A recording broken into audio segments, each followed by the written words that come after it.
Hello? Hello, hello, hello. What's going on, Terry's? What's going on, man? Not much. We're live now, but it's just early in the stream, so. Let me turn on that really quick. Yeah, you're all good. I'm just getting the stream set up anyway. Okay. Yeah, I had Scout yelling in my ear. Let's see here. Stream's up on the phone. Right.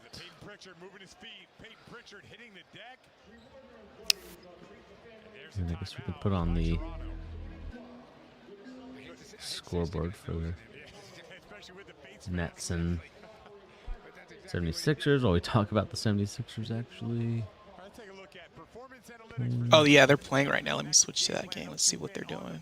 Yeah, I got the Celtics on right now. Yeah, I just clicked off of them. Let's see. Last season, 56% of the field goals were assisted. That was 27 in the NBA. Jason Tatum looks good. He looks very, he looks more comfortable than he did in game one.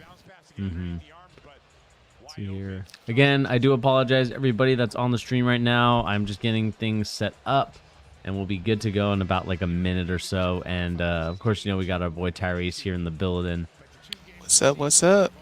And then we'll officially get started with the gimmick intro.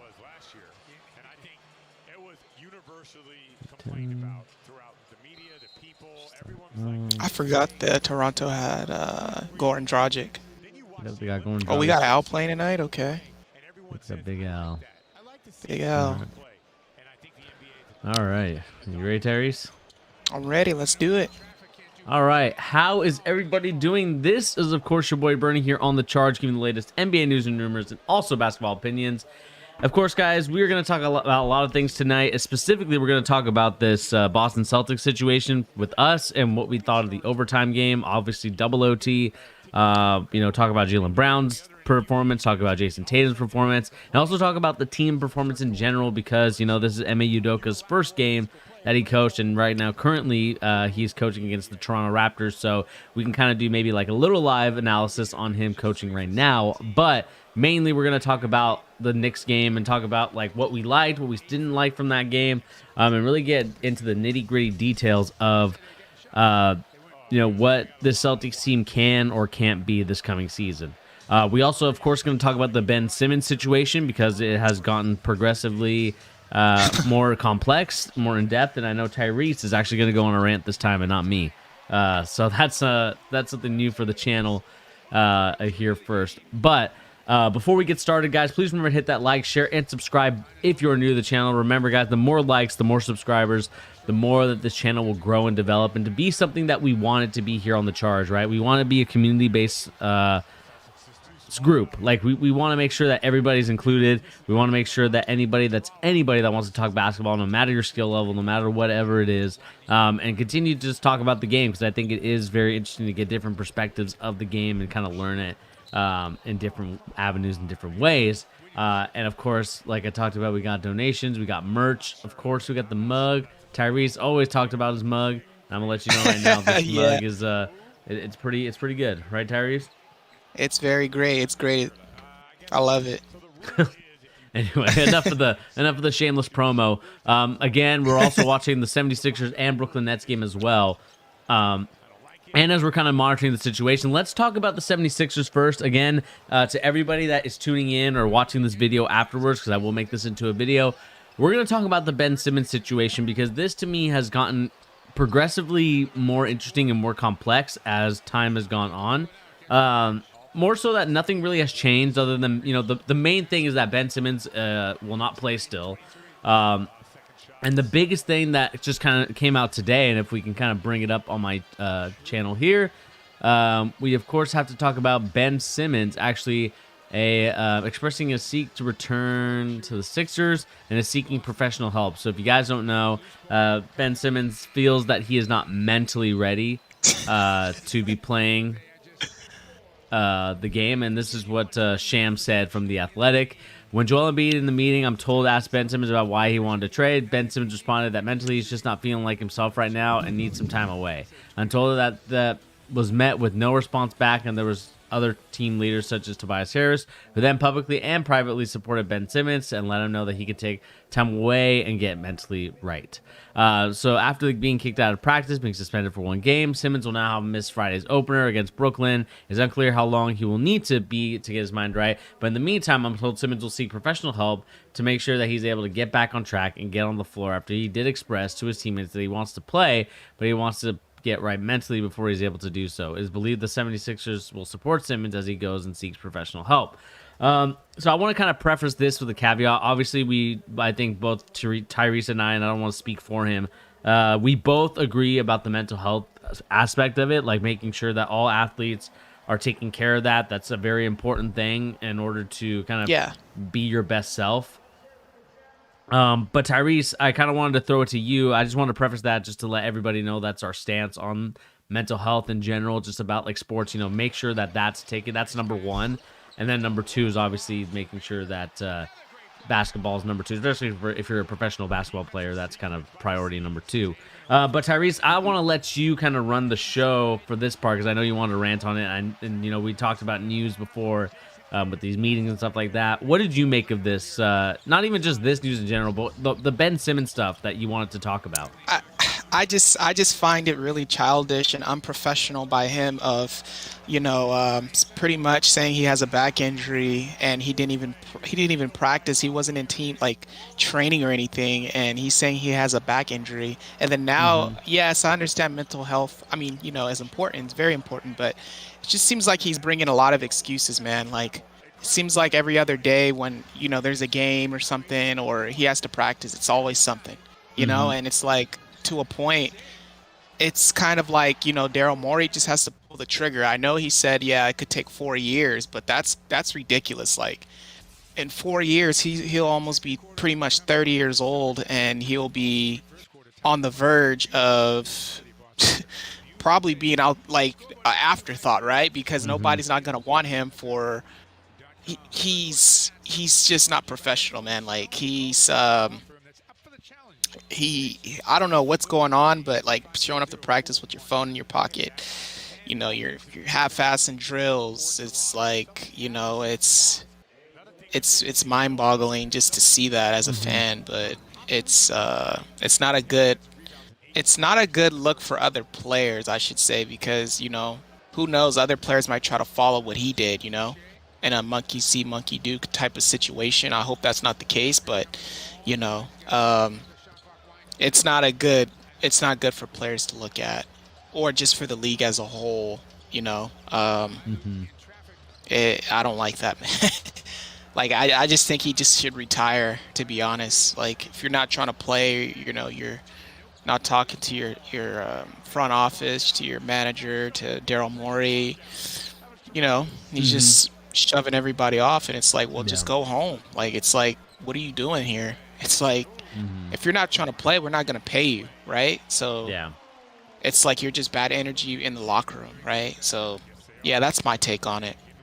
Yeah, I mean, I am in the opinion of, like, obviously the mental health stuff, like, we will really, we're really into, or, I'll speak for myself now, but, I'm really, really into it, like, making sure that people are getting their mind right, making sure that they're doing what they can to make sure that they are, be able to perform the best ability, because I know that, kind of this generation right now, my generation, towards the tail end of mine, to the next, like, Gen Z, mental health has, like, been a huge issue.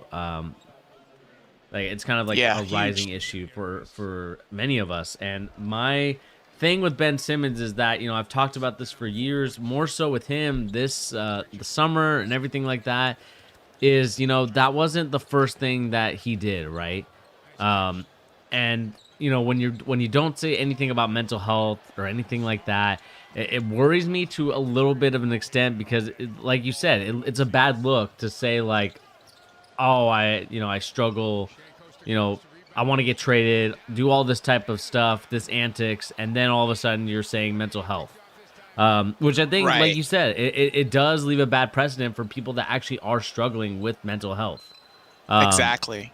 And we have Rui Hachimura, a player for the Wizards, currently dealing with that, with mental health issues, and Kevin Love, DeMar Kevin Love. DeRozan. There's so many players, Hmm. and it's like I don't want that to be the new standard of a player saying, "Oh, he doesn't want to play for this team because of mental health." You see what I'm saying? Like, Yeah, yeah. that's not a great, I'm not saying he is trying to do that, but I'm saying like, you know, um, I don't know, man. Like, something's telling me he's telling the truth. Like, okay, give him the benefit of the doubt, but some telling me like he's just lying and BSing. Yeah. Um, I don't know, man. Like, he could have asked for, said this a long time ago if that was the case. It just looks like BS to me. I'm gonna be real with you, man. Like, it just looks like Hmm. BS. Like, he's going to practice with his phone in his pocket. Then the next day he's saying he has a back injury. Now he's saying mental health. Then he's saying he wants to only play in LA. It just seems like he's all over the place, getting kicked out of practice, half-assing. Like, it just adds up too Hmm. much, man. Like, you know, um, I'm not saying I know his life or anything, but it's like I don't know. He could have been said this, man, like years ago, Yeah. or last season. Like, he's barely saying this now when everything's sticky. Yeah, and that's the problem, that it's a frustration thing, because to me it's like, like you said, I want to give this kid, well, he's same my age, but I really want to give Hmm. Ben Simmons like the benefit of the doubt, right? I want to like say, like, Right. look, I get it, Same. Ben Simmons. It's like, you're dealing with this stuff. I understand. Like, I can understand the pressure of like playing in a gym with like a full like crowd of people, and if you don't perform to like the best of your ability, you're gonna get screwed, or not screwed, but you'll get yelled at by the fans will come at you. But at Yeah. the same Chandler time, Parsons style. Yeah. yeah, and the problem that I see with Ben Simmons is that, like, that wasn't the first case that you came with, right? It was, No. Philly fans, they suck, and Hmm. players that are on my team, like, they suck because they didn't have my back, and it's just like, I want to at, only play in LA. That's like a yeah, slap in the face to Philly fans, man. yeah, Like, I only want to play in LA. And then you come back and then you're half-assing with your phone in your pocket. You get kicked out of practice. It's like, mm-hmm, what the hell, man? Like, what's up with this guy? yeah, And I think it's rubbing off on a lot of other players like Joel Embiid, what's his name, Harris. Harris, yeah, They're trying to keep their cool and their press conferences, but it's like they're not trying to get out of character of how they really feel. Like yeah, they just want to cuss. They want to cuss his ass out. I bet. Like, just get off the damn team already. Just we're tired of your bleep and you know. yeah, But Daryl Morey, they want to get the whole world for Ben, but that's not going to happen. Like, it's just mm-hmm, not, and they have to come to reality too as an organization. Nobody's going to overpay for that guy because they're seeing everything he's doing now. Like, everybody's mm-hmm, watching. yeah, Nobody's saying anything, but everybody has eyeballs and everybody yeah, listens. So, and from a fan's perspective, nobody's not gonna buy his jersey if you ship him off to Sacramento. Like, if mm-hmm, he's doing the same thing 6 months later, like yeah. it's not good, man. Like, this could be really career ending just by the way he's acting. Yeah, I mean, Not even necessarily the play, because the play can be fixed, right? It could be critiqued in off-season games or off-season mhm. practice. That can be critiqued, but I your actions and everything, it's another. And it just kind of goes to show kind of I just feel like it also shows the off-season preparedness that he's doing. Like, I just don't feel like he's really mentally, maybe not mentally the right word, but he's not preparing for the off-season, I feel like, in the right way, where, like, I don't see, obviously worked with whatever guy he did and showed off these like crazy videos against like 4'2" dudes. Um, Hmm. and, Yeah. and it just lit a lot of people were like, well, are we really getting, you showed these videos, but like, I'm not sure if this is like the Ben. I'm not sure we're gonna get like a different Ben Simmons. Yeah. And Yeah. I Exactly. just and to me, it's just it's a mentality switch for Ben Simmons. And I know a lot of people like Gilbert Arenas can come on his podcast and talk about, well, I feel like Ben Simmons can play like Giannis. Like, he needs to be like Giannis, needs to be that dog. But the problem is with a guy like Ben Simmons, that's just not in his nature. Um, Exactly. You hit exactly. and the one thing I did want to bring up was a scouting report from Jonathan Giovanni. And basically, this is what Jonathan Giovanni said. He's a ESPN NBA draft analysis guy that really Hmm. did deep dives into ththese players. And this is what he said back in 2016. Synopsis. Simmons' lacks of competitive and crucial games has raised questions about his character. Those who know him best say that he needs things to resolve around him on and off the court, and that he's often been closed-minded to coaching or instruction. And to me, like when you get that kind of synopsis from a scout, and if this is like the general consensus of a lot of scouts at this point, especially Jonathan Giovanni, who again pretty well known in the NBA community as the He's dude. been in the league for a while. Yeah. Been in the league for like 20 plus years, knows a lot of players, has seen the best and has seen the worst. Exactly. And, to me, it just, this to me screams like, okay, this is who Ben Simmons is. And I kind of figured that when I saw that he is, hasn't really changed his game the last 4 to 5 years. And I keep, I don't want to keep repeating it, but I have to say it just one more time. This is what frustrates me about Ben Simmons. It's like, look, a lot of people, I just think that we need to learn to take criticism, right? Like, criticism is what's going to, pressure builds diamonds is kind of like the cheesy catchphrase that a lot of people like to use. But even, like, I'll even use, like, this channel, for example, right? If people have critique and, things, like I talked to my boy Pete, I talked to a lot of my friends who watch the channel, and they will critique, like, hey, I think you could do this better. Hey, you should look at this. And, I think it's about how you perceive, like, the notion. It's kind of like why a lot of people hate when you edit their essays in high school. I don't know if you ever had that, Tyrese, in English class, but it's like, that's kind of the thing, is like a lot of people just don't like the critique. They don't like to be called out because I think deep down they know it's true. But the thing is, like, Ben Simmons has a chance to change all that. But the problem is that I feel like being closed-minded to coaching or instruction is definitely a cause for a catalyst, I should say, to where we're at right now with Ben Simmons, where, he, hasn't, not saying that he should take full accountability for what happened in the Hawks playoff series. I think there's a lot of things that we could say about whose fault it was. But at the same time, you look at Ben Simmons, you talk about him and his game and what's been going on with him. And my frustration is that I think that he's just very close-minded in thinking that it's everyone's fault but his, and everyone's trying to blame him, when that's not the case. I think everybody shares the blame with Joel Embiid. At least I do. I share it with Joel Embiid. I share it with the organization and their culture that they've created for these two players. Also, Doc Rivers not being the coach that I think, we've never really gotten the same Doc Rivers since Boston Celtics days. 2007.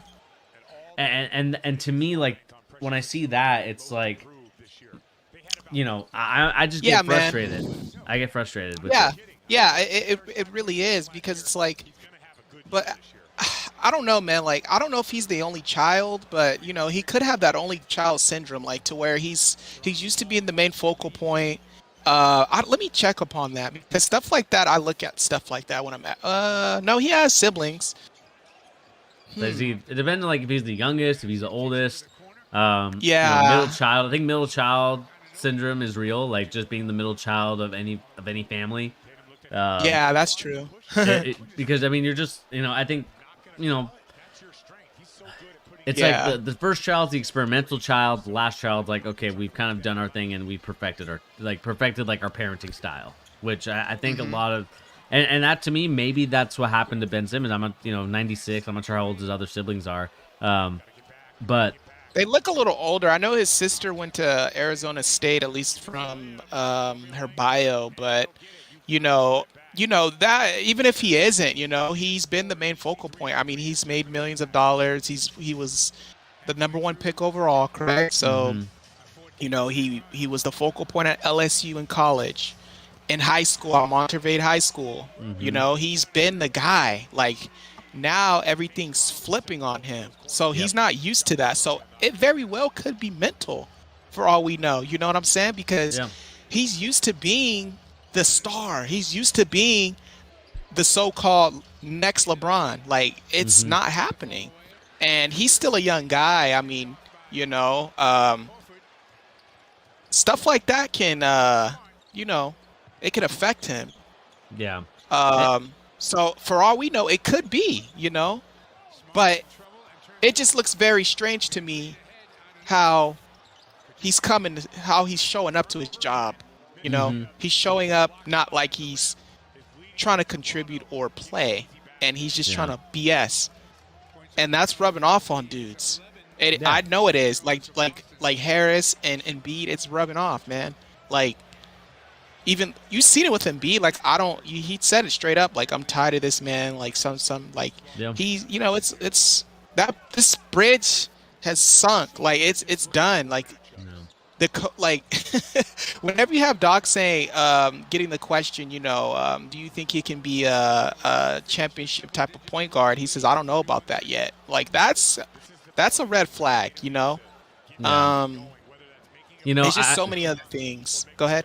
no, I was just saying, like, I think the situation, and I just think everybody in the party needs to hold themselves accountable. I know that when it comes to sort of, inner fighting with yourself and your fan, or like your teammates, your coaches, I just don't think everybody like really understands, like, to me, more so like taking accountability for all the stuff that led up to it. Like, I think Ben Simmons, young guys, we like to just, we think we're right all the time, right? We like to think Yeah. that we can do no wrong. We think our Well, we what haven't stink even or been in this that life smells for good. half our. Yeah, we only been in this life for a quarter of our lives. So, Hmm. or he And has in his instance. yeah, exactly. And to me, it's like, we need to. I think everybody just needs to be held accountable for the actions that they've all done. Again, I've talked about this numerous times for this channel when it comes to the 76ers. I really do think that losing culture that was perpetuated by the 76ers wanting to get the number one pick each and every year, sort of like what the Oklahoma City Thunder are doing now, not to throw Uh-huh. shots at them, but it's like I see that, and because of the losing culture, I feel like it doesn't perpetuate or create an environment where you can build winners. Like, if I know Correct. that I can say, like, Simmons and Bede, take the night off. We're still trying to lose. We're still trying to get our guys. Like, to me, it's like, yeah, then I know that I don't have the ability to be a winning culture or basketball organization, because it's like, okay, my coach always told me to lose, so I don't know how to play. And I think that the organization held on to Brett Brown for so long that it really affected how those guys play. Like, Brett Brown, probably the worst coach, and should not have been with that team if they really wanted to get those championship aspirations that they were on. And I know you can talk about the shot that, Toronto made, but at the end of the day, Yeah. we have to live in the reality of they made that shot, they have the NBA championship, and you're at where you're at right now. Like, yes, you can say Facts. that one shot may have changed whatever you could have changed. But the fact is that he stayed in the job too long. And now every time I feel like the 76ers have kind of been like, maybe the 76ers have asked Ben Simmons to change his jump shot and to actually, work on it. And the thing For all is, we is know, that, yeah.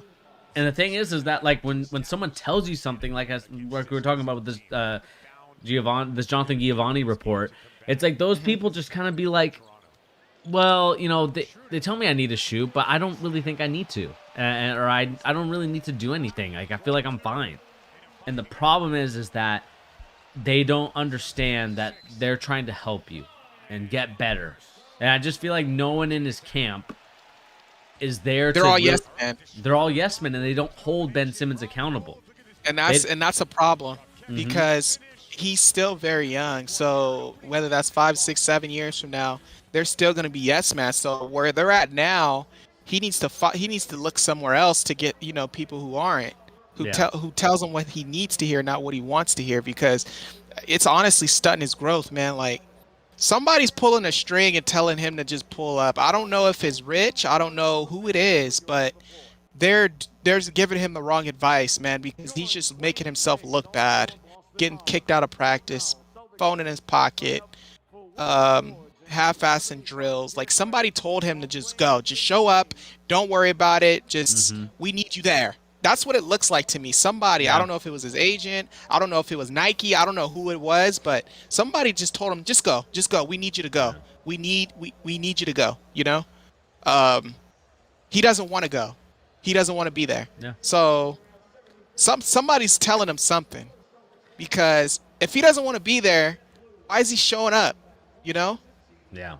That is 100% right. It's like, why are you showing up, and why, and whoever's giving you advice, I hope like the next advice you give him is like, look, we need to look ourselves in the mirror. Like the thing is, like Daryl Morey is just as stubborn as Ben Simmons, and I'll let you know that right now. Well, Daryl Morey is a numbers guy, man. Like even when he was with Houston, he ran the numbers. He makes sure the contract works and everything. He's not a real good GM like that, you know. Yeah, He can make the packages work. He can make the tax. He can make everything work. You know, he's a numbers guy, as I like to say. But he's not like a GM who's gonna like pull the trigger. He wants to get the best type of financial deal for the organization. exactly. He's always been like that. Even when he got Westbrook and James, like the money he makes it match. That's his Exactly. specialty. He's not a Yusai Mujiri to get guys who can work together. He's never been that type of GM. Exactly. And you're gonna see it with the way that they're probably gonna like, and I know people are thinking that it's gonna be exaggerated. Like they will literally hold on to Ben Simmons for 4 years. Like I don't think they care if they Yeah, have to Daryl pay Morey it, will. but they I, they want to make sure that they get the best deal possible, and if that takes however long it takes for Daryl yep, Morey, he will make that deal, but it will be on his terms, nobody else's. exactly. Exactly, because he wants the salaries to. He doesn't want no type of offset of the cash flow. You get Mm-hmm. what I'm saying? So he Yep. wants it all to match, which is going to be difficult because he's making $32 million a year, I believe, or north of that. So, Yeah. you're talking about a max guy on, trading off on. So, Yeah. And no one you wants know, to pay for that, man. no GM wants to pay for that. No owner wants to take that on their books. It's like I say, man. Like I don't know. I'm very bold on saying this, but I think he's gonna get bought out because that's the only way this ship can start going. Um, I that's don't think the it's only gonna happen, way. man. I really don't. The way Daryl Morey's talking, he because I just think what Daryl Morey is demanding, I think I get a sense of what he wants, but he's just not gonna get that, man. Like he's gonna have to take substantially less than what he's thinking of getting because he's dropping his own value. People are watching, GMs are watching, Hmm. everybody's watching, CEOs are watching of teams. You know, uh, everybody's watching, so they're not even gonna want to like trade good role players for him. I think he's gonna get bought out. It sounds bold, but I just think that's what it's gonna come to because I can't see him suiting up in a Sixers uniform, and I can't see a team willing to take on that money. That's like Chandler Yeah. Parsons Part 2, 2.0, as Yeah. people say, 2.0. Like, there's no team or organization or no GM, no owner who's gonna want to take that on with that type of behavior. So yeah, he's either gonna have to get bought out, take a vet minimum, sign with a good team, come off the bench and prove himself, or he's just gonna have to, retire and take a huge cut of, not a not Hmm. a a buyout type of number, but substantially low, and just we'll get you off our books and you can retire. But those are the only two options I see. I can't see no team taking this guy on Yeah. I don't think. because he just has too many red flags, man. Too many red flags. And it's not like he's barely coming into the league. He's Hmm. 26 now. He's about to be. So, Yep. he's not young, man. He's young, don't get me wrong, but he's been in the league for some time now. Yeah, he's a You know, he's a seasoned vet. Like once you go on your yeah, rookie max or like that next contract, you're a seasoned vet now, and yeah. He's battle tested. He's had all the money. He's did all the fun stuff. He's been in the mhm, glam. He's done all this already for years. So, yeah, um, yeah, it's I just think he's gonna get bought out, man. Like I just don't think there's no team willing to take on that money. yeah, Where exactly. however you put it, the tax breaks or whatever they call it, like it's not gonna work. He's just gonna have to get bought out, take a vet minimum, and we'll see how it goes from here. But Ex- that's my prediction. Yeah, exactly. And we'll see what happens, guys. I mean, like I said, this is going to be a very interesting situation scenario to kind of monitor as we continue to see the Ben Simmons situation continue to fervor on, and where it ends. We talked about this with Kawhi Leonard a couple years ago, and we'll see if it ends the same way or if it's going to be one of those situations where Ben Simmons is going to stay on the team for 4 years, and we're going to kind of be in this like limbo of like, will he I think go he was or just won't he go? trolling. Yeah. Yeah, But I think he was just trolling when saying 4 years. Like I think Daryl Morey is just playing with people's, yeah, I just playing mean, with people. But he's gonna get traded if he does. I mean, but yeah, 4 years, like that's crazy. I just can't see that because they would be paying a guy for nothing. So exactly. he's gonna get bought out. I just think that's the only option, man. He's just gonna get bought out. He's probably gonna take like 60, 50 million dollars, and they're just gonna call it quits. Clean slate. He's gonna try to Hmm. re-sign with a team, and you know that's how I think it's gonna be. I don't Yeah. think there's gonna be some team take it on 30 something million dollars a year. I don't think there's going to be a team like that, but I also think that I'm leaning towards that he will be on that team for 4 years. Like I know, like you may have said that it's jokingly, but I like can't see it. Yeah, the the only problem with it, like I said, is that Daryl Morey wants to be not to be like a bro, but like he wants to be the alpha. Like he wants to make sure like the deals that he makes are like I basically won this trade single handedly, and yep. and to me like when I see that. That's the biggest, well, maybe not the biggest concern, but that's like the biggest thing that I'm noticing is that like Daryl Morey won't just be like, fine, no, we'll trade him. Like, we'll get like, trying to think of like what player that they could possibly get. You know, you, Honestly, man, like he's good, but honestly, Dennis Schroeder, I would trade Dennis Schroeder for him and like some couple picks or something, and maybe Robert Williams or somebody. It's not gonna be players that are crazy good. Like it's just gonna be solid players, man. mhm. Because he's a solid player himself. He's just hyped up Yeah, because where he he's went, a he was number one pick. yeah, But just a B player that can help yeah, you win a championship as a supporting player, but not as someone that is your number one or number two. But we can continue this conversation for many, many, many more hours to come. And I know we got Sean in the chat wanting to talk some stuff. But before we do all that stuff, Sean, please remember to hit that like, share, and subscribe if you're new to the channel. Remember, guys, if you are watching, we want to build this community, get us to 1,000 subscribers. So make sure we get to there. And also let us know about this Ben Simmons thing. Do you guys like the fact that we're in this situation? Like, do you like the fact that Daryl Morey is standing his ground? Do you not like that fact? And also let us know about the Ben Simmons and the mental health side of things, and let us know if you guys believe it, or do you guys think that it is part of the whole Ben Simmons drama that's going on? Let us know in the comment section down below. All right, should we move on to well, let me read the chat really quick because I know Sean is absolutely antsy right now with some of the stuff that he's saying. Let's see here. So we have oops, maybe I can't upload yet. So from what I saw, the Bulls team is so good. Yeah, Justin, we got to talk about that Bulls team, man. I really like it. Sean, you said you guys are going to talk about the 75 list. I think we do have to. And I think that should be the next topic, Tyrese, if that's okay with you. what was that?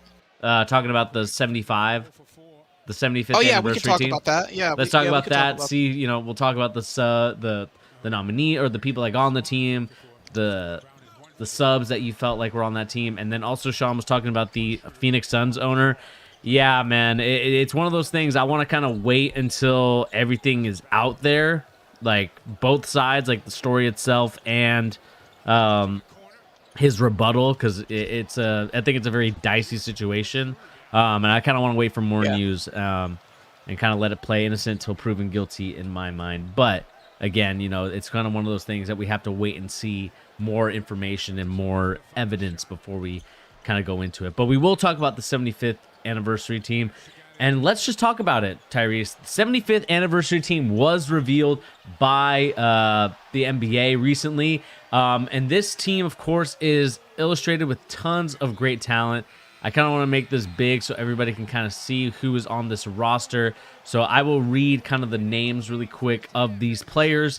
So the 75th anniversary team consists of these players. We got Kareem Abdul-Jabbar, we got Ray Allen, Giannis, Carmelo, Anthony, Nate Archibald, Paul Arzin, Charles Barkley, Rick Barry, Elgin Baylor, David Bing, Larry Bird, Kobe, Wilt, Bob Cousy, David Cohen's, Billy Cunningham, Steph Curry, Anthony Davis, Dave DeBoucherie, Clyde Drexler, Tim Duncan, Kevin Durant, Julius Erving, Patrick Ewing, Walt Frazier, Kevin Garnett, George Gerving, Hal Greer, James Harden, Havlicek, Elvin Hayes, Allen Iverson, LeBron, Magic, Sam Jones, Michael Jordan, Jason Kidd, Kawhi Leonard, Damian Lillard, Jerry Lucas. I know this list is very long. Carl Malone, Moses Malone, Pete Maravich, Bob McAdoo, Kevin McHale, George Mikan, Reggie Miller, Earl Monroe, Steve Nash, Dirk Nowitzki, Shaquille O'Neal, Hakeem Olajuwon, Robert Parrish, Chris Paul, Gary Payton, Bob Pettit, Paul Pierce, Scottie Pippen, Willis Reed, Oscar Robinson, David Robinson,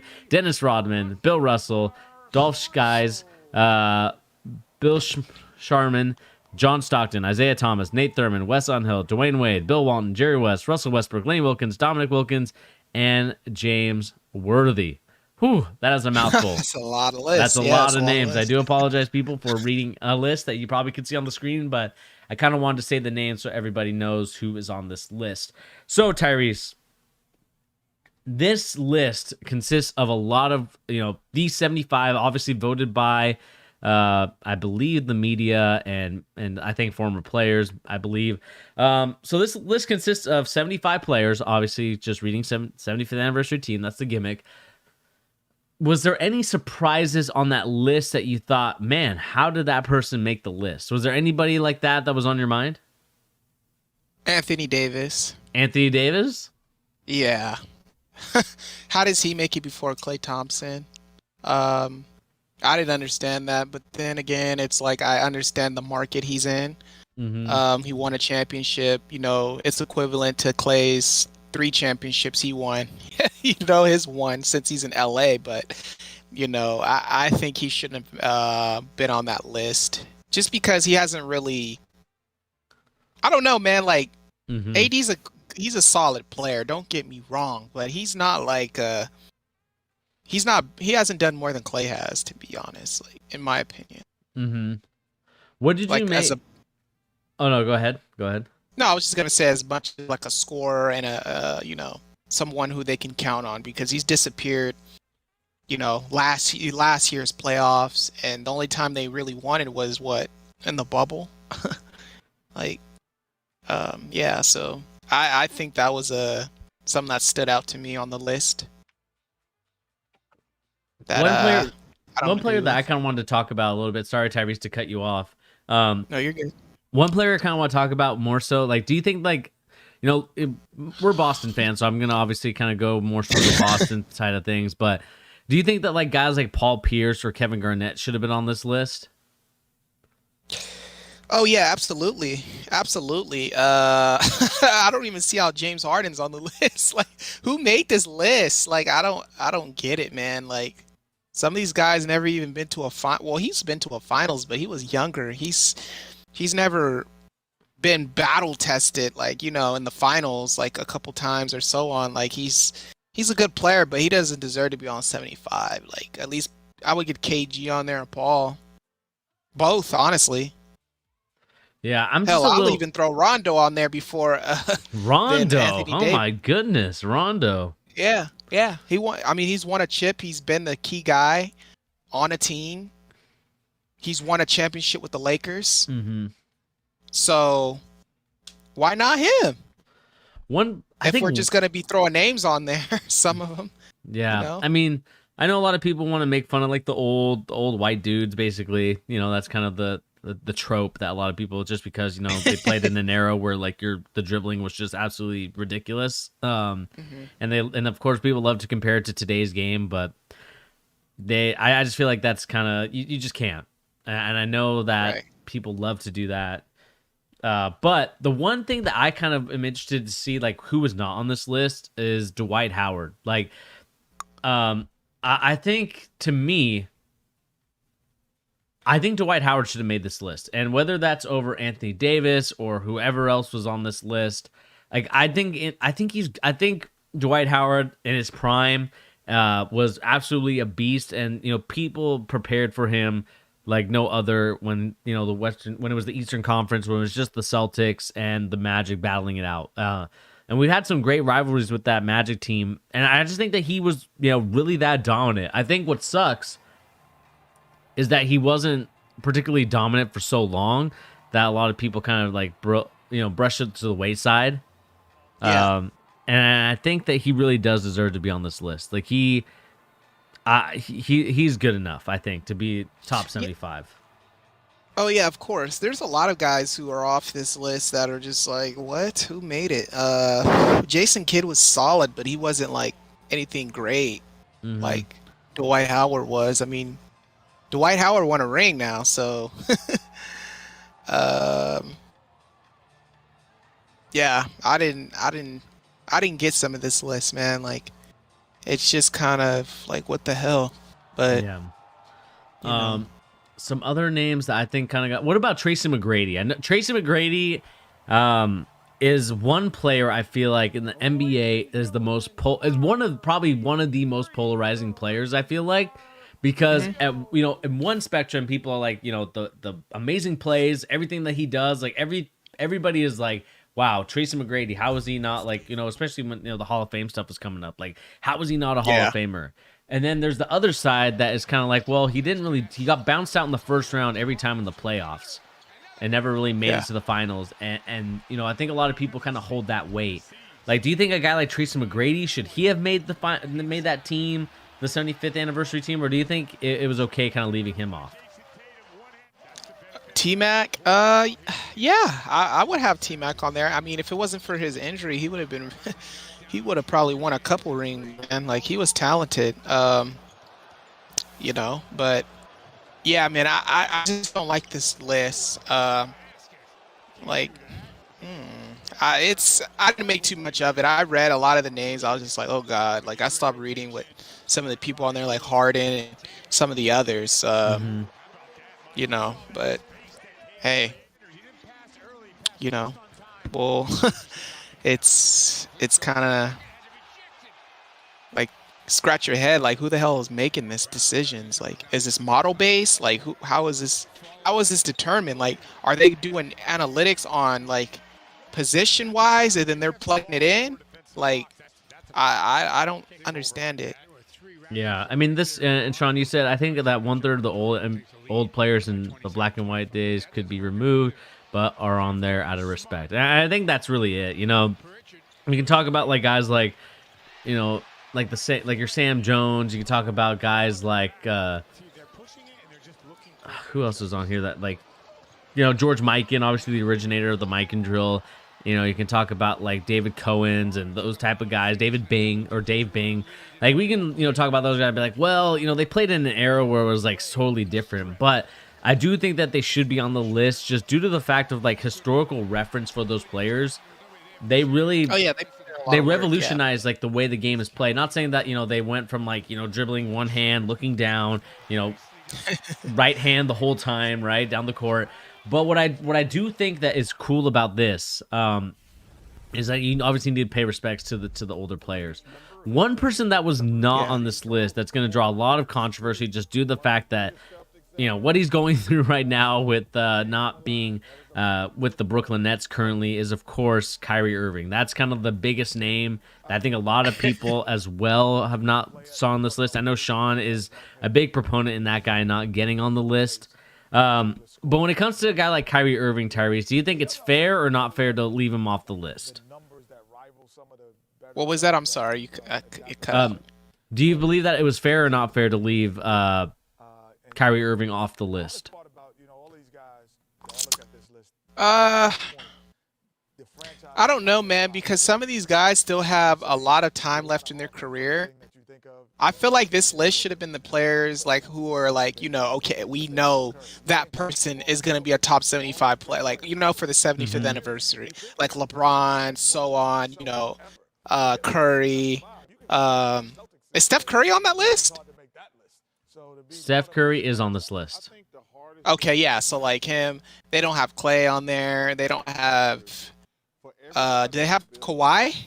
Kawhi Leonard is on this list.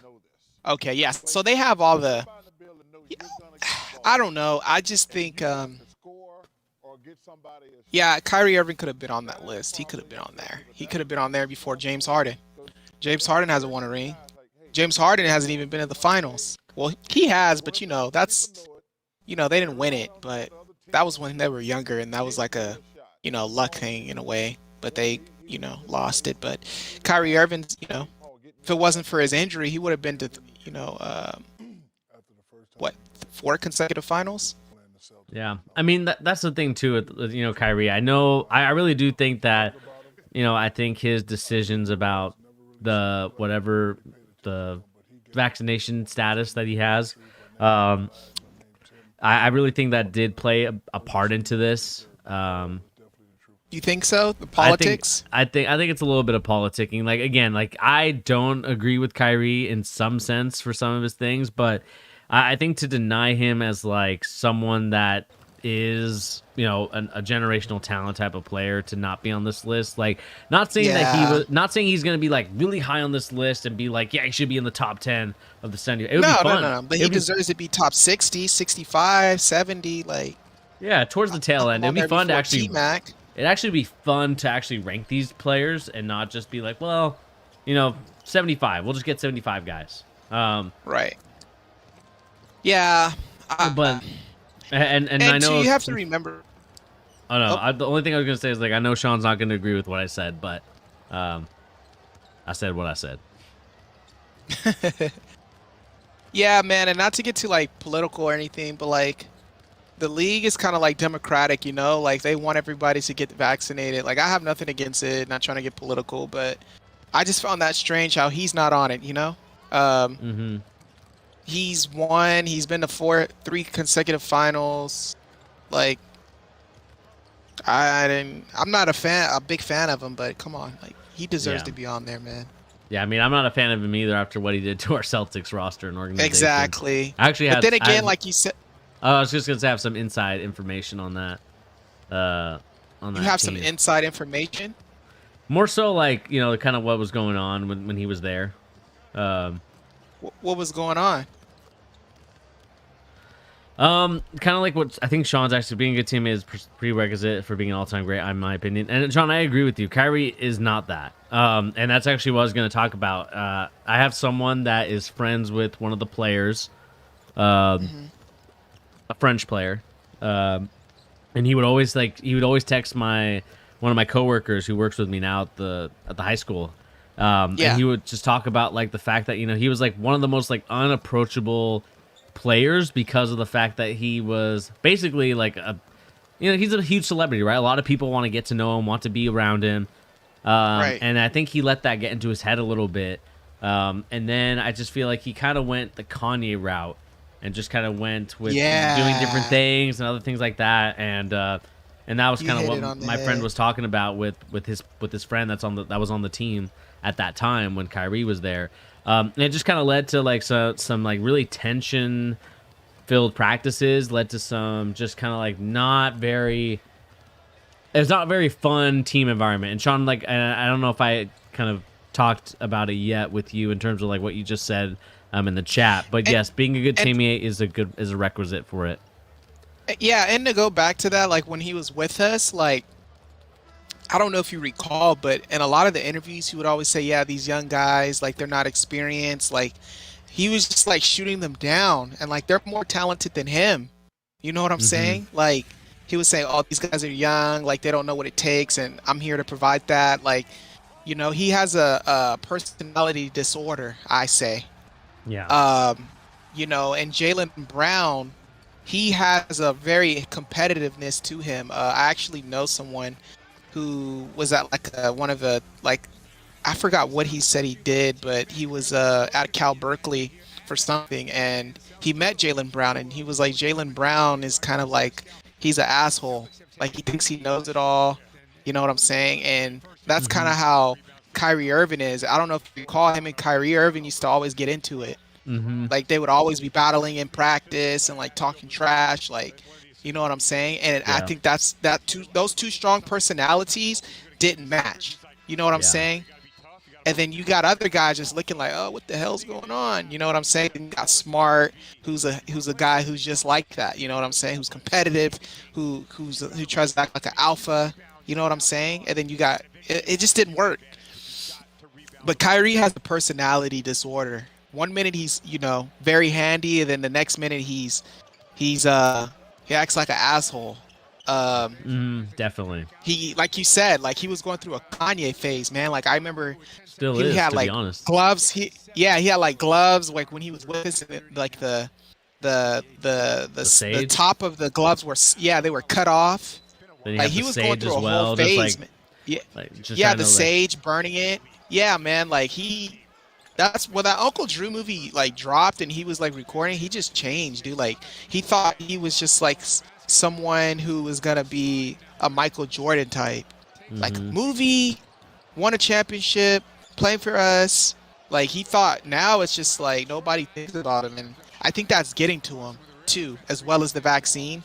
I think he would have got the vaccine honestly if he was still with LeBron James and on the Cavs. He would have got that damn vaccine. Yeah, He because would have LeBron would got have it. been like, LeBron would have been like, "Yo, you're gonna get this. You're gonna shut up. You're gonna get this vaccine, Yep, and you're gonna help yep. us win a championship." And But you see him and KD. A lot of people don't know this. Before he went, him and KD used to go to the same church in New York. You see what I'm saying? So hmm they already got like some type of connection. They already yeah, have some type of connection in New York, and plus he's from Jersey. So Jersey's right across the river. You get what I'm saying? yeah, And KD's from DC, so that's right there. And they're kind of have like the same type of personality, but KD, he's more of he has more of a heart for people. hmm Kyrie doesn't give a damn. Like yeah, yeah, he bought George Floyd's mom a house or whatever, but Kyrie also does stuff to get in the news. Great yeah, stuff to get attention off of him. So I just think he just thinks that vaccine, and then now all the attention KD and James are getting, I think it's getting to his head, man.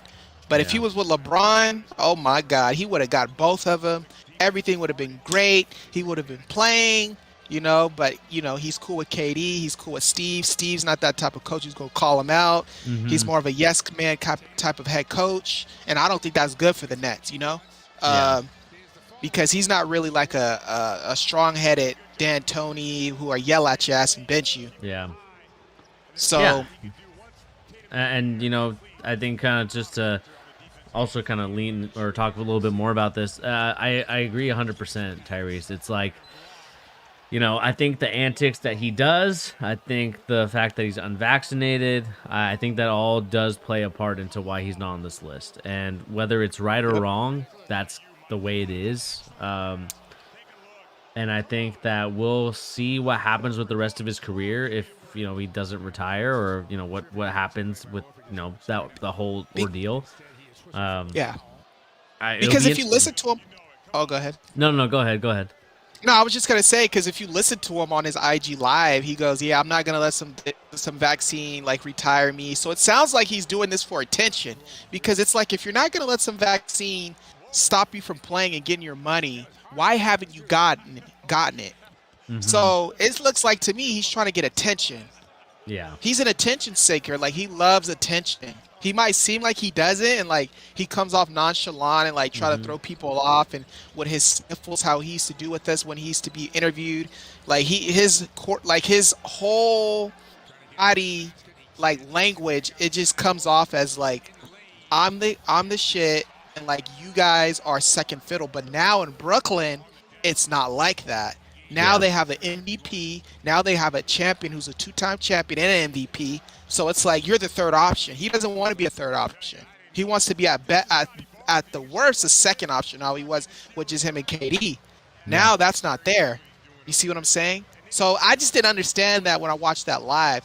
I'm not gonna let no vaccine stop me from playing, but you haven't gotten the vaccine. Does that Mm. make any sense to you? I mean, I So think I why you agree. out? No, I think I do agree. I mean, like at the end of the day, I think with whatever is going on in Kyrie's mind, he's kind of one of those guys that, like you said, just goes to the beat of his own drum, doesn't really listen, wants to Yep. be different just to be different. Not really, it's because and to you, like and I don't want to like assume things about people in that aspect, but Yeah. I do think that. With him saying that, it does kind of lead to the perception of what people are saying. Sean, you said all people want to talk about with Kyrie is that he has a ring and he should be in the top 2075. Do you really believe that if Dame played with LeBron, he wouldn't have multiple rings? I mean, that might be the case as well. I still think Kyrie is really good, I think to say that he's not is as a different story. But what I will say is that I don't think that Kyrie Irving is a number one. I don't think he ever has No, and won't ever no will be. way. To be He, honest, Kyrie's not even number two. I think he's a number two, and you can see like when he's efficient, it's when he's not being the ball handler, like being kind of the guy that gets it so he can get off the catch and then go and attack and do his thing with his dribble moves. Like that to me is like what I see more so from Kyrie Irving. And Sean, you do make a good argument and a good point. You know, let's say this was a different player, like you said, Dame Lillard. We couldn't even talk about.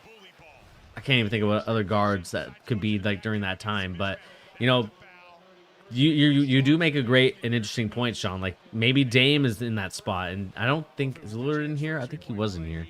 Dame is already in here. I mean, I think what it speaks to itself is that I think Dame, you know, personifies and overcomes the struggle of not having a championship yet in Portland, or not even having a championship at all, whatever team he's on. So I think that's really cool to see from Dame, that even though he doesn't have that ring, he's still able to be in that, you know, talked about category. But other than that, Tyrese, is there any other snubs you can think of for this list? Let me think. Who else? Let me try to think. Like maybe like what about like a Dikembe Mutombo? Do you think he got snubbed, or do you think it's fine that he didn't get in there?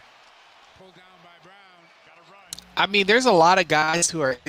See, that's the tough thing. Like, there's a lot of guys who are talented, but it's like, do they belong on that list? You know? Because it honestly comes down to like, I don't know how they did this though. Like, I don't know if they ran this through like a, you know, we're gonna get 300 executives or whatever it is throughout the league, and we're gonna see who they want on the 75. You know?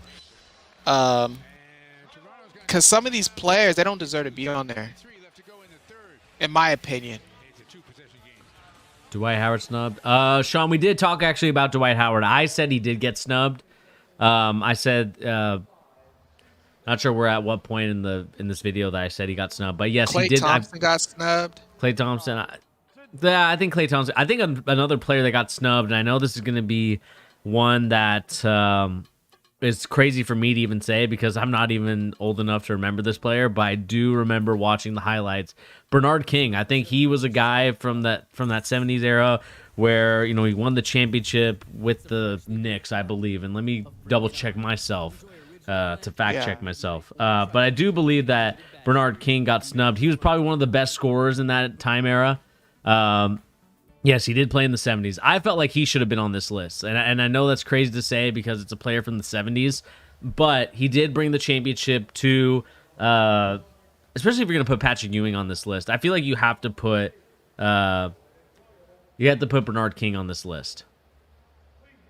Just a great scorer, great, you know, Hall of Fame Knicks player. I just think that the fact, and I know Pilo, if you're on here, I called him by his freaking rapper name, but P, I think Pete would agree with me with that one. It's like, I think Bernard King does deserve to be on this list. Sean, you said Chris Bosh. Was he snubbed? Ooh, that's a good one. That's a good one because a lot of people talked about him. I think personally,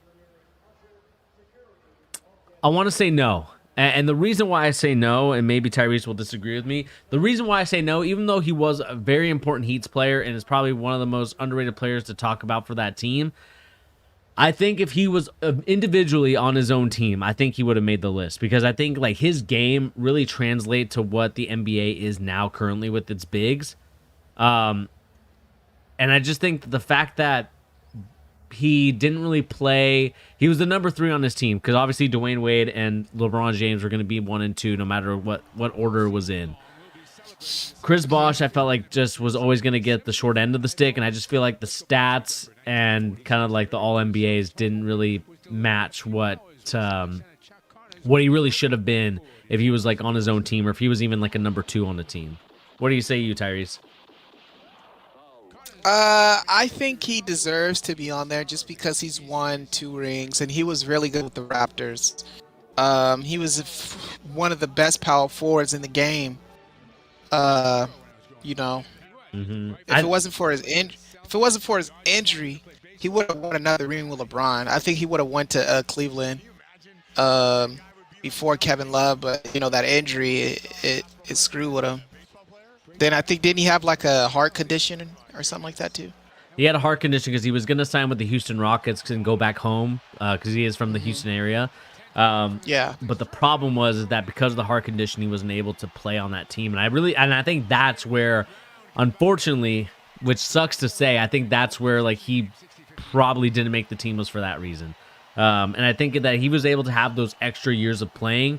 He would have definitely been on this list because this Houston Rockets team that they were building with like James Harden, I feel like him and Harden could have had a great 1-2 combination with each other.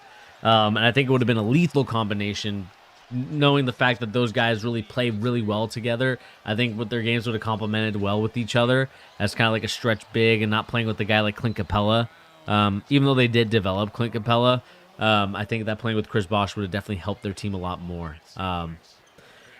Yeah, man, it sucks Yeah. because I really do like Chris Bosh. I like him as a human. I like him as a player. It just sucks to see that he didn't get recognized for this team when, he did really make a huge impact with that Heat culture. But I Do you think... think? No, go Do ahead. you think? No, I was just gonna say a little off topic, but do you think Reggie Miller deserved to be on there? You don't think Reggie Miller should have? Not really. Honestly, I think there's some players, man, like Dwight Howard. I think you could put in front of him. Yeah. Dwight Howard, Klay Thompson, I just feel like Tracy McGrady. I feel like with him, it's just the lure. I think it's the lure of like his career of like playing, 3-time All NBA, 5-time NBA All Star. I think with Reggie, it's the lure of him and like what he did in that Knicks series where he scored like those points in 7 seconds. Like I just think that that's kind of where it's at with him. And Sean, I'll go to your topic in just a second. But like with the guy like Reggie Miller, I think it's just the lure of what he did, like his reputation around the league. I think that Didn't really... Tracy McGrady do something similar though? What Houston? Yeah, but I think with him, it's just the lure of the '90s, right? 90s basketball will always have that lure over everybody. Apparently, young or old, just because of the documentary "The Last Dance." But I think that's the reason why. Because I agree with you, Tyrese. It's like he's borderline like maybe shouldn't be on this list. It's like Yeah, I just think that absolutely. that lure of being in a rivalry with Michael Jordan and battling it with Michael Jordan kind of puts him on the list just instantly just because of that. Instead of because I think like if Reggie would have played in today's NBA, he would have been perfect. Like that Oh yeah. he would have like he probably would have been the perfect player for this era. Unfortunately, I think he was just born in the wrong era. Just like not to go off topic, but I think Marvin Bagley's in the same boat. Like just born in the wrong era. Jahlil Okafor as well. And just there is some guys that are born in the wrong era because we could if Jahlil Okafor and Marvin Bagley were back in like the early 90s, 2000s, early 2000s, those guys might even be on this list. But it's one of those things I look at it and I do agree to some extent. I think it's just the fact of when it comes to Reggie Miller, it's always the lore of the 90s. With anything, with any of those type of players, like whether it's like Charles Barkley, whether it's like Patrick Ewing and all those guys, I think it's always the lore of the 90s to me when I see those guys on the list. Yeah, I think so too. I just think, like you go back to what you said, like he did so much, you know, uh, in that time of his era to where it's kind of like, we got to put him there. Hmm. But I don't think he fits there. I don't think he should be on the list, personally. Yeah. And then Sean, go back to your comment. Any messages for the Zoomers saying Ray Allen shouldn't have made it over Kyrie? Look, man, I again, another like revisionist history with Ray Allen. I just think that a lot of people don't really remember like the Ray Allen that could like dunk, could dribble. Jesus Shuttlesworth Ray Allen, basically, is what I'm trying to say. Like the all around triple threat package. Yeah. He was a really solid player.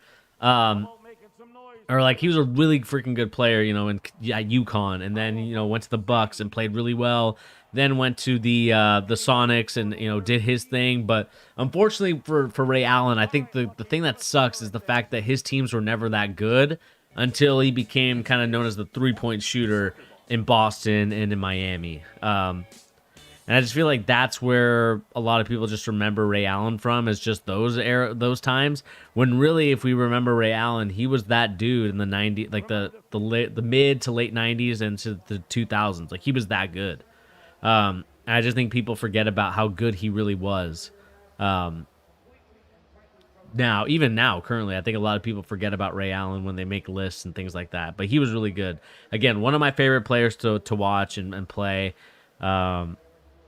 And I do think that he, I'm glad he made the list. I always had a hunch he would, just because he is 3-point leader in 3 points. And I just feel like he was always going to make the list. Yeah, that's okay. I see. Yeah, that's fair. But let us know, everybody, in the comment section down below. What do you guys make of this list? Of course, 75 players. Not everybody can make this list. Who was your biggest snub? Who was your biggest... Who should not be on this list? And let us know in the comment section down below. What do you guys think? Again, it is going to be a fun and interesting list to talk about and continuing to talk about from year and years to come. So like I said, let us know in the comment section down below. All right, Tyrese, I think we got time for one more topic before we kind of sign out of here. Okay. I think the thing that we meant to talk about, and it's the title of the stream, of course, we're going to save... We're going to save the best for last. We got to talk about the Boston Celtics and their double overtime loss. Of course, right now they are currently playing.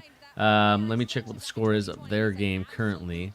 It's halftime. It's halftime right now, 68-58. Toronto is up on Boston. I saw the box score a little bit, and I saw the rebounding. That is a huge concern on my end, watching it and seeing it.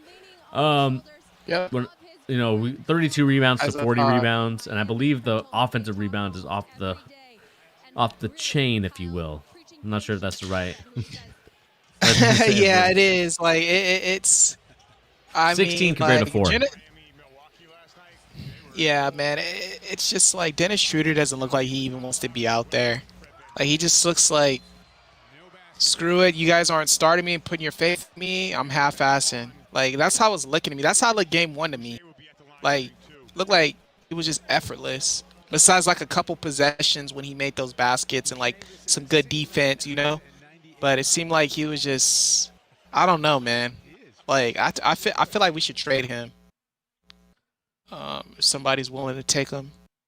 And yeah, I mean the thing right now, looking at the double OT loss, obviously Evan Fournier played his heart out, kicked our butts. And right now, but it was only game 1. Yeah, and the thing that frustrates me the most about this whole thing is that I do think that we struggle rebounding. Like, rebounding to me is like the biggest concern.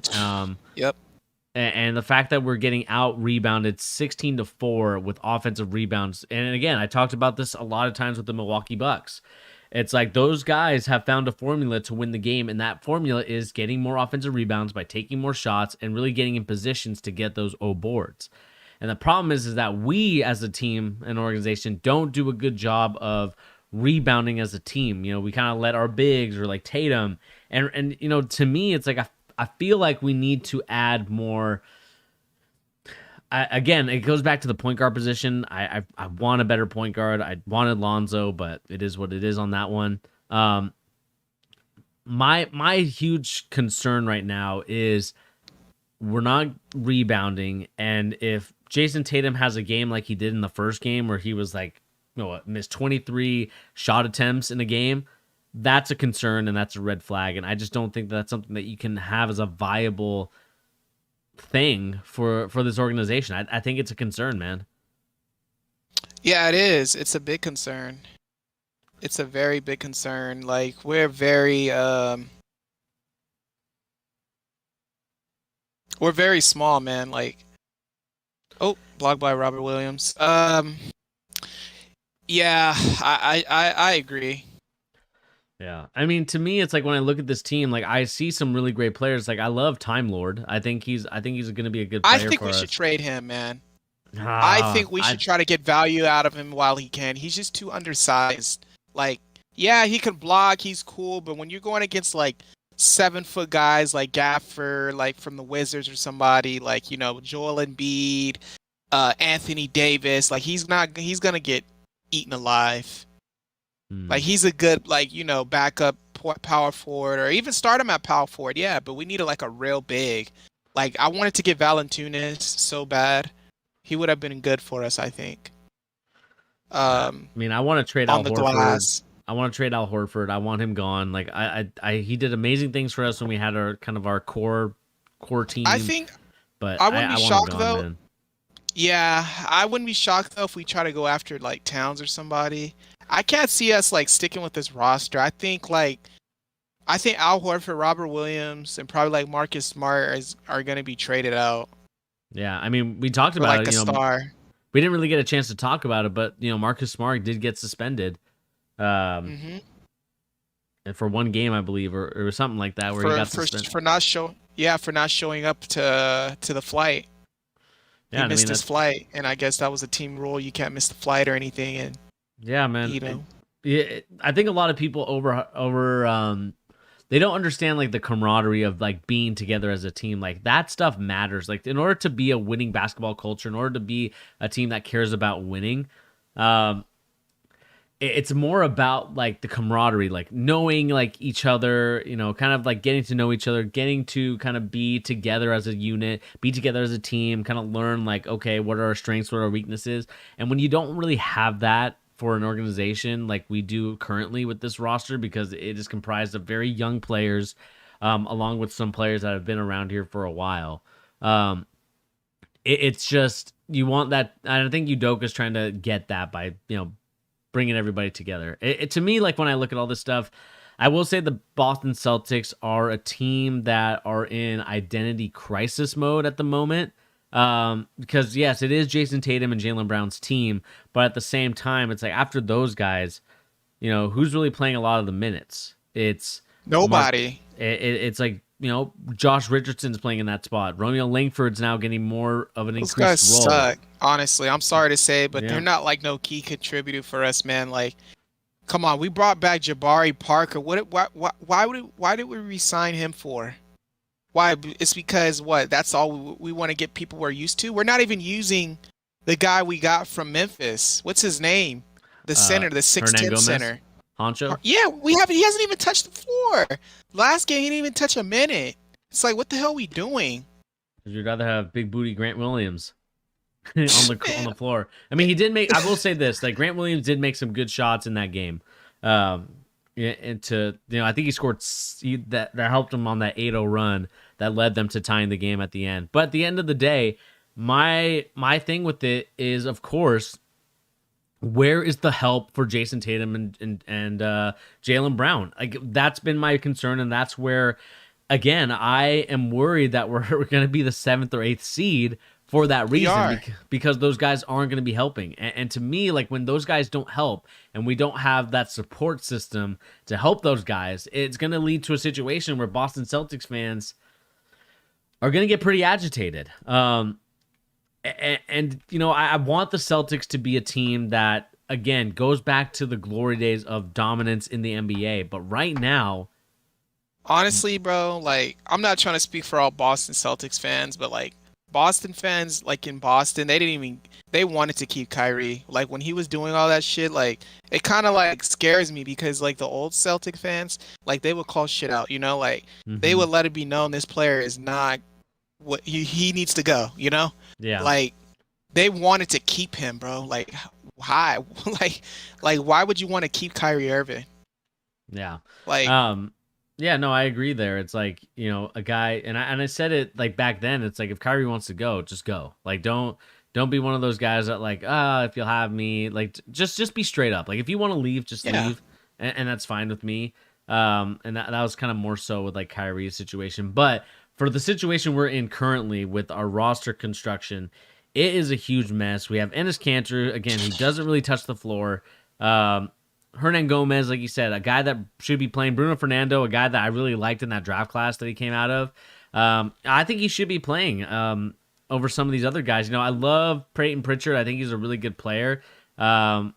But the problem is that when you go from Dennis Schroeder to Peyton Pritchard, it's a small guy replacing a small guy, and it is not good defensively because these guys are going to get eaten alive.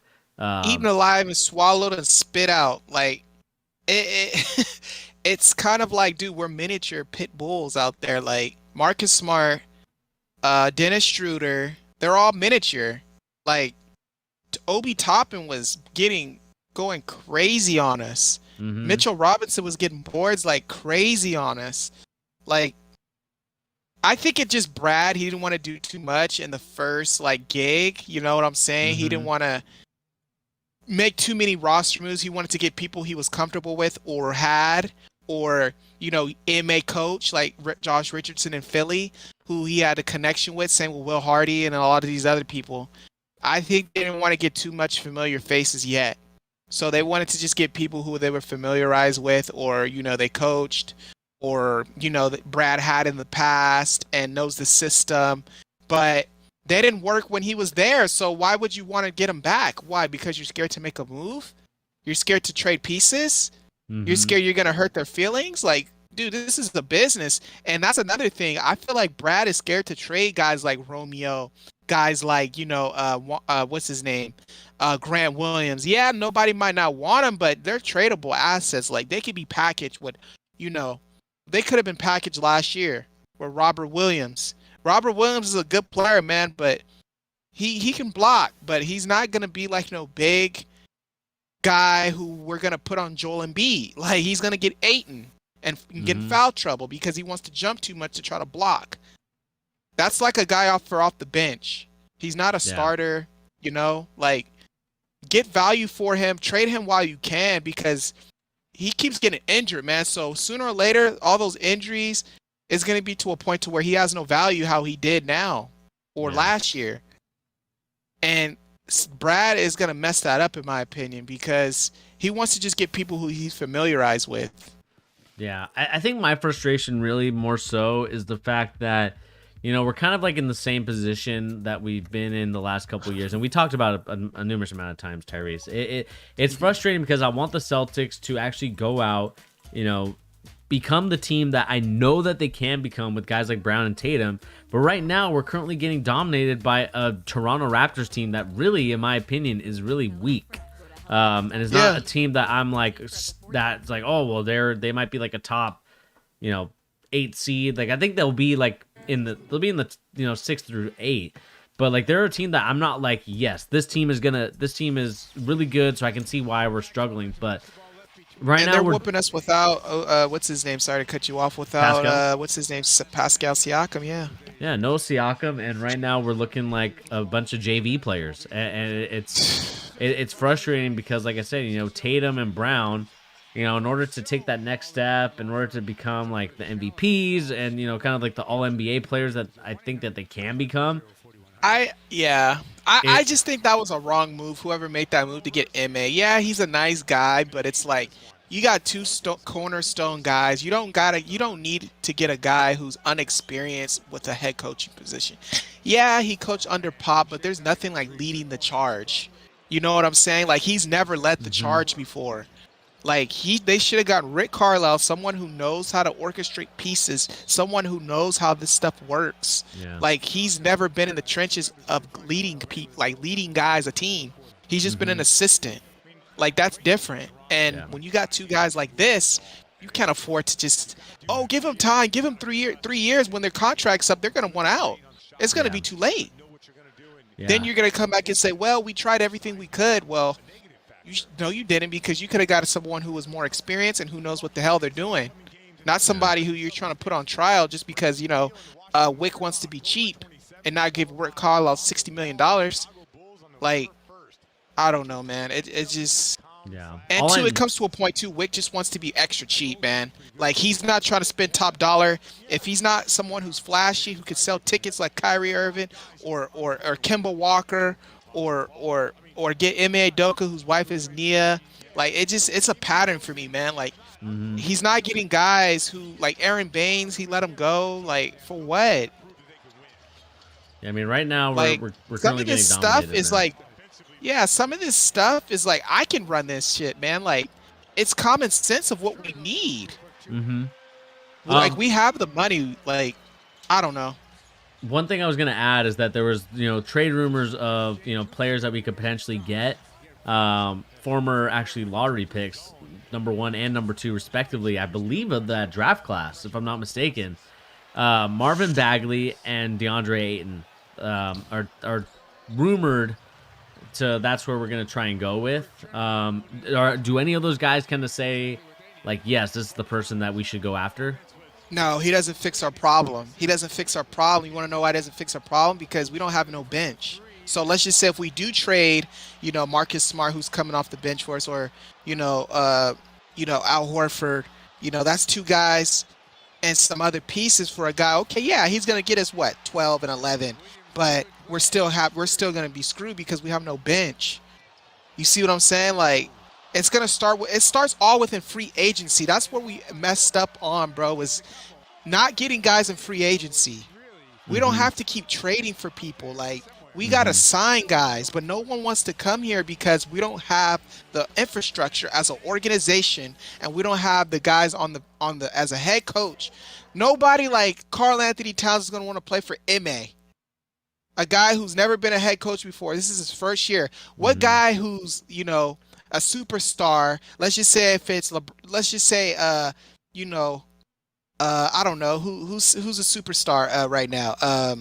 I don't know, James Harden, right? Let's just say there's rumors James Harden wants to. He's not going to come with us because he doesn't want to be coached by a guy who's only had 1 year under his belt this year as a head coach. Like, nobody wants to come here. Yeah, I mean, I wouldn't either. Yeah, and I mean, the thing I will agree is that, like, I think right now there's no culture in Boston currently like we had in years past where, players are like, yes, I want to go to the Boston Celtics organization. They're ran well. Everybody, enjoys like the camaraderie that the Celtics bring. But right now, like you said, no one really wants to be a Celtic. There's no pride. And if I was in charge, that's what the one thing I would say is like, look, I'm trying to bring pride in the fact that, we are one of the most winningest organizations in the NBA in its history. And the fact that, I want to make the shamrock, I want to make that matter again. Like wearing the shamrock, wearing the green is something that is where a lot of Hall of Fame players have been before. Guys like Bill Russell, guys like Larry Bird, guys like Sam Jones, Robert Parrish, like all these guys. Even Bill Walton later in his career played for the Celtics. I know that you could talk about trades and all that stuff, but my thing about it is when you look at a team like that, when you look at a team that has a history of putting any player, Paul Pierce, Kevin Garnett, Ray Allen, like bringing those players, bring them into Boston, getting them exactly the championship ring. Like we need to make that matter again. If we want Jason Tatum and Jaylen Brown to remain Celtics forever, for life, those guys need a seat. They need a seat. They need help. And right now, Brad Stevens, if he's the guy, fine, but I don't think so. And I think you need to bring in experienced people that know what the heck they're doing. Like, I know they that should have been brought in Paul. I don't know why they didn't. Like, they're bringing in guys who are, he came from the Popovich tree. Will Hardy. I never even heard of the guy. But, like I say, they want to get people who MA's comfortable with, who he's coached with, who Brad knows. Brad wants to get people who he coached. Like, it seems like the moves they made and put onto this team, it just seems like they didn't want to go too high or too low, so they wanted to just get familiarized people. Yeah. And kind of the last thing, too, I think, Josh, you said, like, I mean, I want to kind of bring it back to the Hawks. I really love this Hawks team. To me, I think they're a top 3 team in the NBA. And Josh talked about it, like he said in his comments, Hawks the best in the East. We got all the bench. Like the bench that the Hawks have built is absolutely like amazing. And the fact that nice and like that's what the Boston Celtics should have been doing. And they don't want to spend the money though. Wick doesn't want to cut no money like that, man. Like I'm trying to tell you, like this guy Wick is cheap.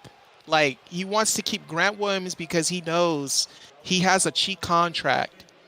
It's not, he's a smart guy. Like, he's He makes people laugh. Like, no, it's because you have a cheap contract. Yeah, And we it's want to go small.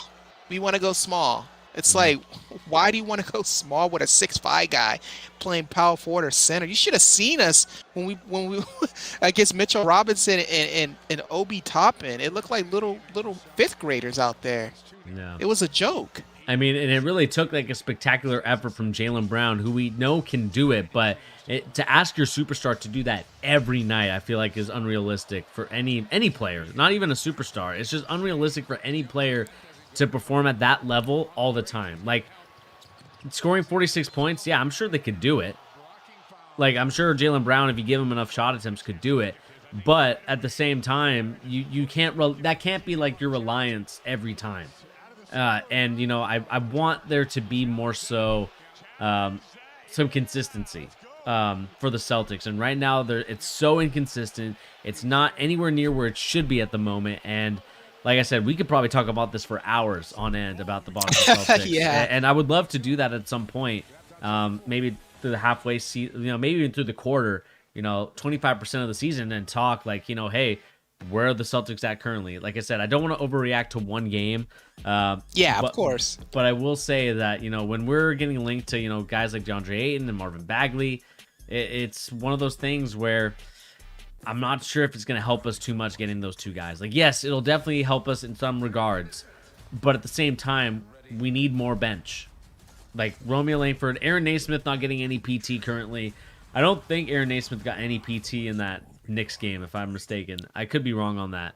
You said who? Aaron Naismith. And let me just double check. No, he had a few minutes, but he didn't really do anything. Like, these double check. guys are cheap, man. Like, these guys got $1 million base, is $2 million at max. I would say no more than $10 million. Like, these guys are cheap. We probably got like 10 guys all under $100 million besides Tatum and Brown, Horford, and Robert Williams. The rest are cheap.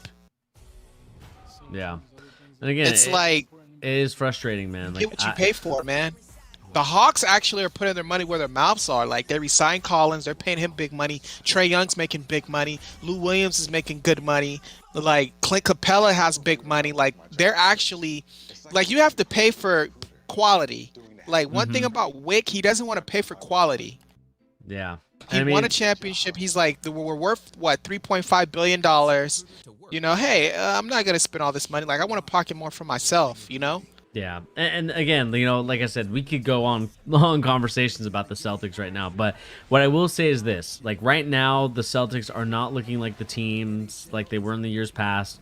Jason Tatum and Jaylen Brown right now have to kind of go superhero ball to help this team even win games. And, you know, as much as I love, you know, the idea of Udoka and maybe giving him a try and letting him work, to me, it's like these guys are on a year-to-year basis. They're not on let's give them a couple years, because I feel like right now the Celtics need that leadership and experience in the coaching sector. And I believe that, you know, Masai Ujiri was available. And the fact that you couldn't even give enough money to get him so he could maybe transform your roster and maybe do something with this roster, get Jason Tatum and Jaylen Brown some help. And instead, you know, we're not, you know, we got Brad Stevens and, you know, a coach that didn't really work out for us very well. Again, excellent X's and O's. I'm not going to like say anything about his X's and O's because they're actually really good. But again, didn't help us win games. And I just felt like they kind of didn't really do anything for us. So at the end of the day, I'm still in wait and see mode, but I'm not happy about where the Celtics are at currently. Oh, me either. I'm certainly not happy, man. Like, I think we're going to be a lottery team. You know, we're going to be a lottery team, man. Like, we're just going to be getting an eighth pick, ninth pick, somewhere in between there, and keep doing this thing, because they don't want to move pieces around. Like, they don't want to go all in yet. These guys, I'm telling you, remember I told you the Jays are going to be gone? I'm not playing. Like, you thought I was playing. Like, Jason Tatum is probably irritated, dude. Like, you know? With him, it's interesting. Even though it's only 2 games. Although it's only 2 games, but I'm just looking at his body language now in today's game. It rubs off as like, damn, not again. I hope this isn't happening again. Yeah. Because I think, man, like, let me just finish this. I think one of them are going to be gone, if not both. They're going to be wanting out soon. Yeah, my only thing with Jason Tatum more so is, his idol is Kobe Bryant, and it can go one of two ways, right? It could be like, LeBron James retires, Jason Tatum fills that role.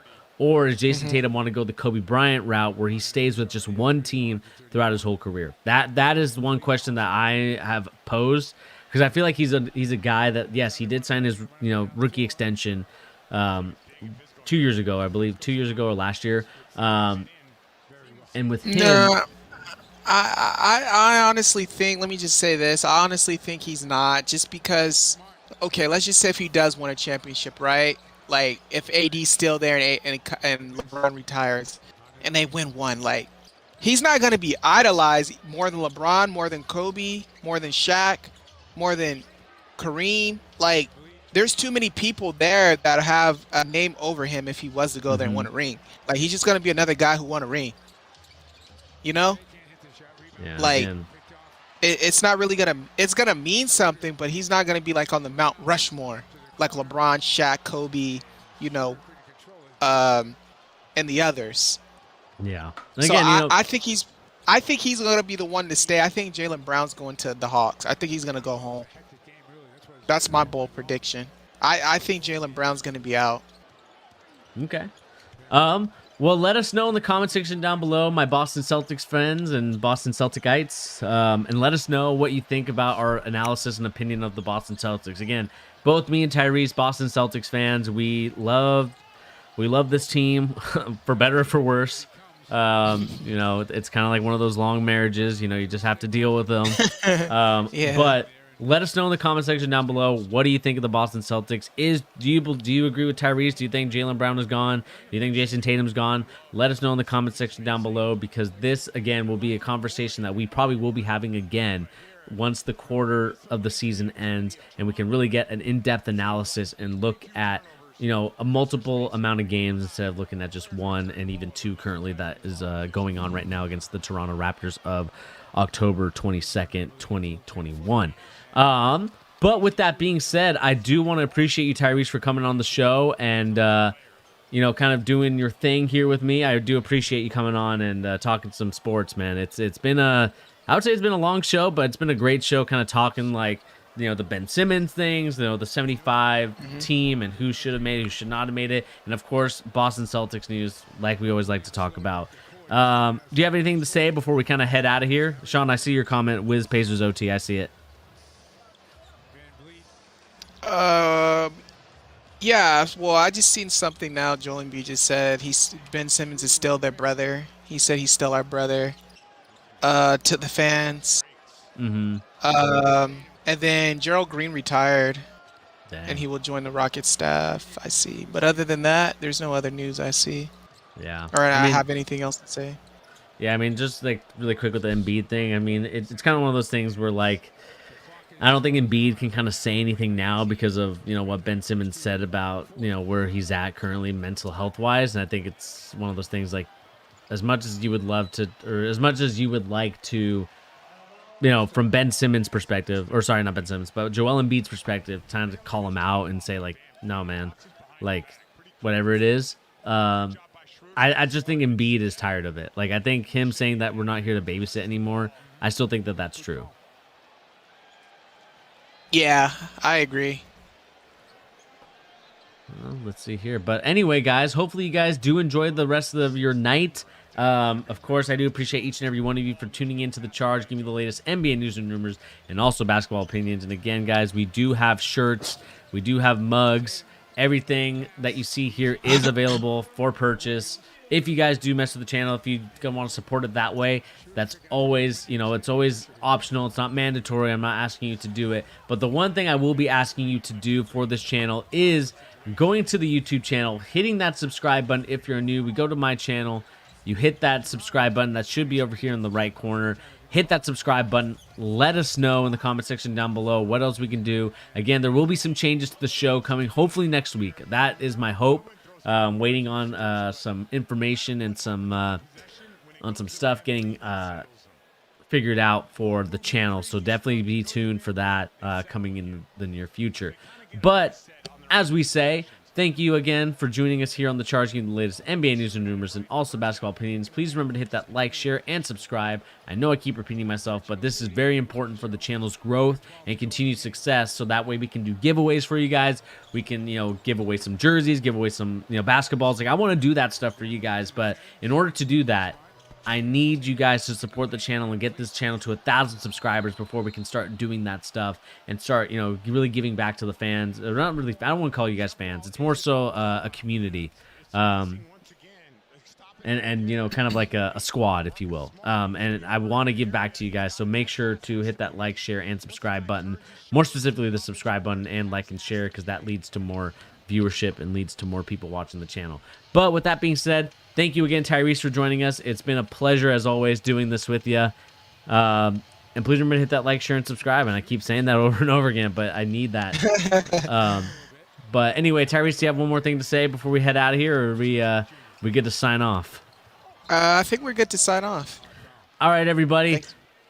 Stay safe, stay warm wherever it's at. It's starting to get colder now, it's starting to get darker, so please stay safe, stay warm, and we'll catch you guys on the next episode of The Charge. Again, we'll be putting out videos and content, if not, mostly like Monday through Friday. That's kind of my plan, so be sure to tune in each Monday through Friday for videos, and of course, Fridays are going to be the live stream until basketball season starts for me. But anyway, guys, we'll catch you on the next episode. Peace out, everybody.